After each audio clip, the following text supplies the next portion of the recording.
nutrition, we're just going to keep it very simple, very basic, because that's all that's really required to make good progress. So first of all, who's been through like a dieting phase before? Cut down calorie. Who's utilised the nutrition to build muscle properly before? Yeah, good. So we'll start off with calories. So if you've been through a fat loss phase before, you'll know as the stages go on that the calorie target that you've got to hit is going to change.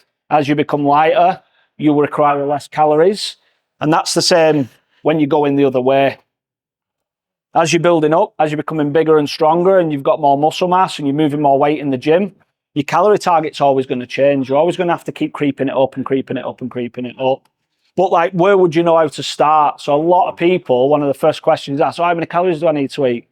And you'll say, well, mate, I have no fucking clue until we've worked it out. So you want to always start using like a basic calculator, and then that will give you like a ballpark figure of what to work on. But really from that point in, it's a trial and error thing, you know, so you can work out roughly what calories that you're going to need to eat, follow them. If you're not getting stronger or getting bigger, then it's not enough calories. You have to increase the calorie target. And you find a point where your body weight's going up, you're getting stronger and you're making progress. And that's how many calories you need. So it's so specific to each person that you have to start with a calculation and then work out where you actually are. You know, like Kenny, you know, if you put his height, weight and age into a calorie calculator, he'd be starving to death. Do you know what I mean? This guy's probably needs to eat way more calories than that. So it's because it's so person specific, you'll have to just give it a go and try. And then be aware that it's going to need changing. As you progress, numbers are going to have to go up. Then you're going to need to look at protein intake. So in its simplest form, literally, you take your body weight in kilos and double it. And that's how many grams of protein you would be aiming for. That would be a general number that you could try and hit. That's going to give you enough protein there to build up, repair, and build muscle. So it doesn't need to be complicated, you know, when it comes to like hitting your targets. Literally, try and see, times your body weight by 2 and you're sound. Then we look at meal timing. So across the day, I'm going to talk once you started getting to the upper numbers with your food intake. Ash knows all about that, shaking his head. So as you build up, as the calorie target keeps going up and up and up, you're going to end up with a lot of food to try and put away. And that's where meal timing will come into it. So you're going to need to think about spacing your meals out quite evenly across the day. If you've got a lot of calories to get in and you miss a meal, there's a good chance you're not going to get that meal in again because you're never really that hungry anyway. You've got to space your meals out so that you can eat your food, you can let that food digest, and then you can get another meal in. Yeah. If you don't leave equal gaps in your meals throughout the day and you start trying to pile one meal in on top of another meal, it's a good chance you're not going to digest and absorb that meal very well. So being strategic with it. When you're dieting, you're going to do the same thing, but you're going to do that to combat hunger. You know, you'll space your meals out evenly, or you'll time them when you can, you know, cope with hunger and when it's going to get you through the day with that amount of calories. When you're building up, it's the same in reverse. You've got to look at the day, you've got to look at the total amount of calories, break that down into the meals, and then you've got to think, right, I can eat that there, I'll fit that in there, I'll fit that in there. So it's about having a bit of a strategy with it and forward thinking and planning, you know, when you're going to eat the meals, when you can actually stomach the meals as well. So Ash, you were struggling a little bit recently. We've pulled the calories back for a little bit now. A lot, yeah. So obviously Ash has been pushing 18 weeks, was it? And you'll know yourself, mate, the food goes up, the food goes up, the food goes up, and you're constantly trying to chase that weight and strength gain. And then it gets to a certain point where it becomes very challenging, doesn't it? And that's when you have to start thinking about food choices. So I'll come back to this. Food choices. When you're dieting down, which I think what a lot of people will be more familiar with, going through dieting phases, is you'll find certain foods that will keep you fuller for longer. There's a way of eating so you can really stretch out that amount of calories and don't get hungry.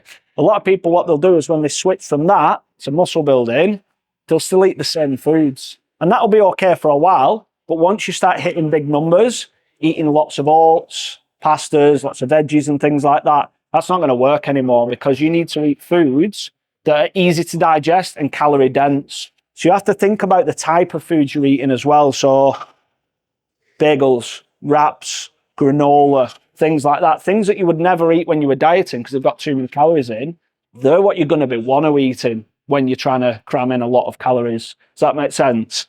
And then you can start thinking about your fat intake. That's another thing that you'll scale back when you're dieting.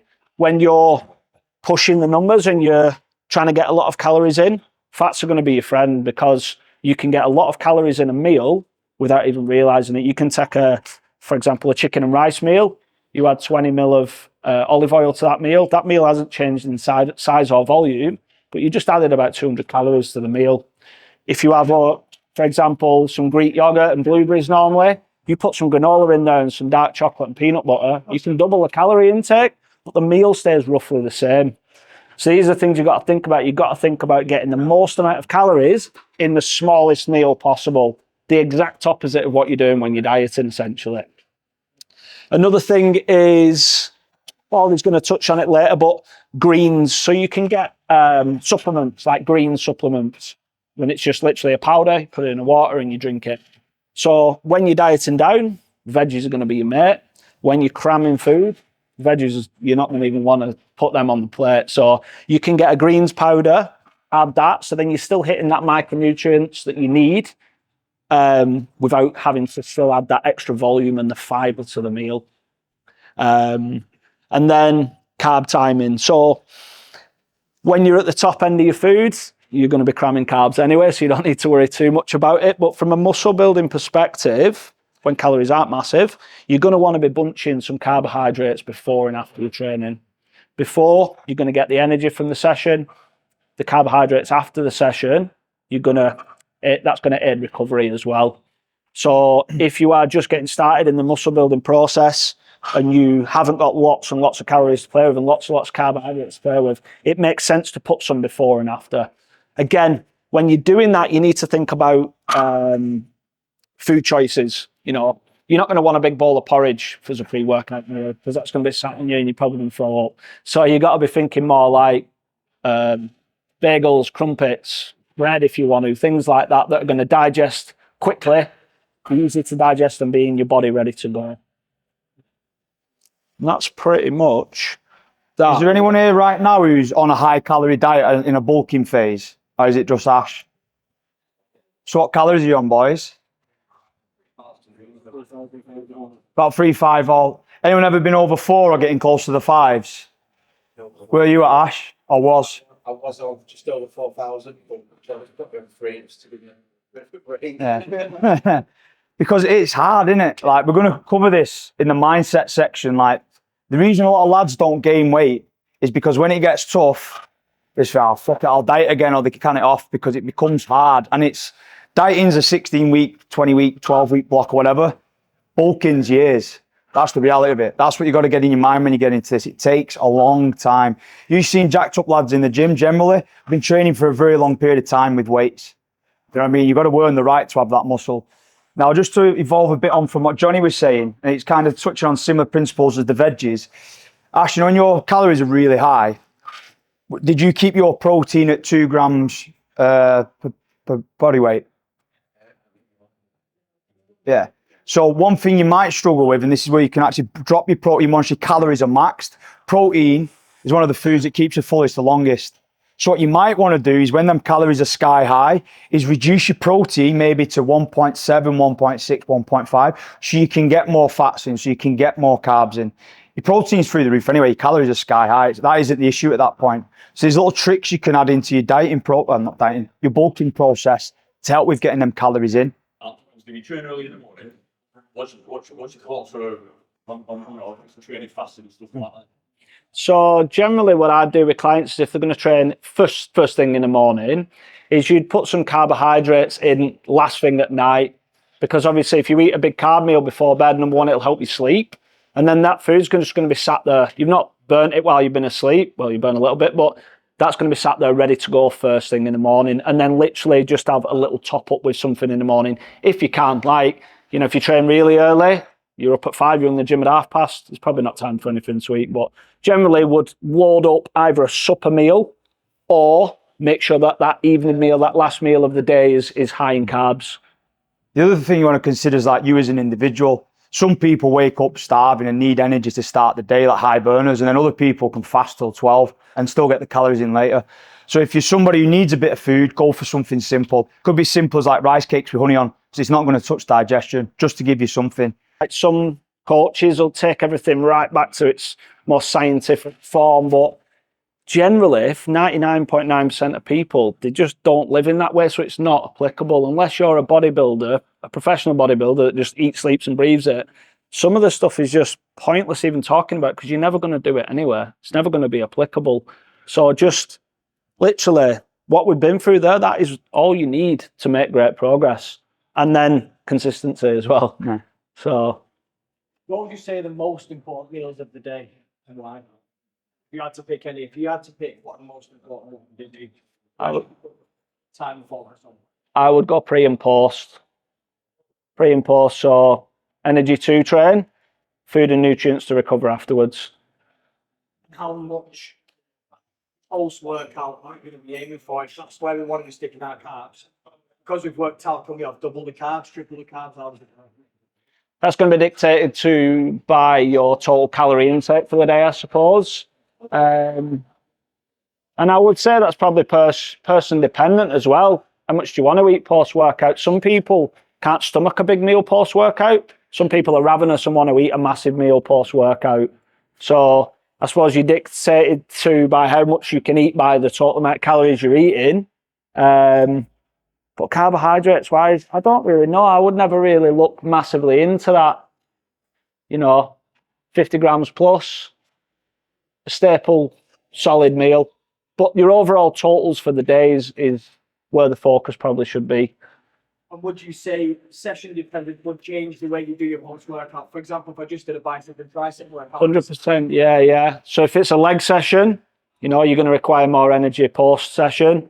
If you just banged arms, because it's Saturday night. Oh, yeah. If you just banged arms because you're going out with the boys on a Saturday afternoon, like, it's probably not. Probably only need a rice cake to fill it. You know what I mean? Yours will. Yeah, all right.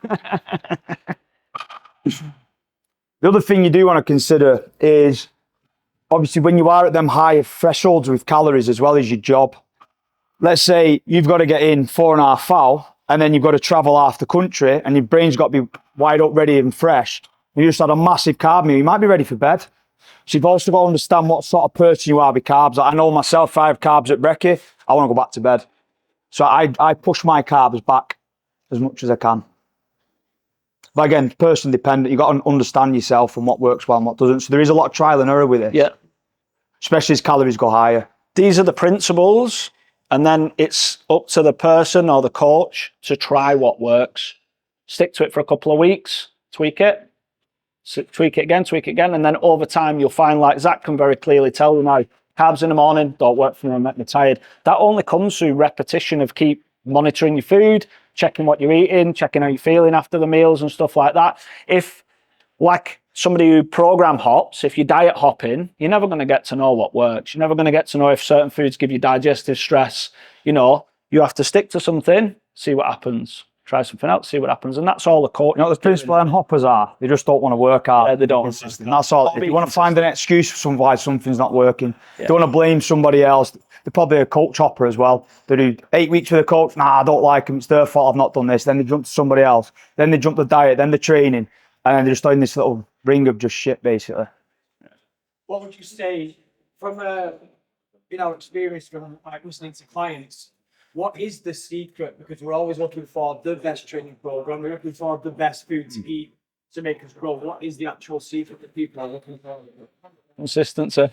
The most boring answer. You should have said yourself. Myself, yeah. That was a sales point. The clients that I've worked with that have made the best progress are always the most consistent.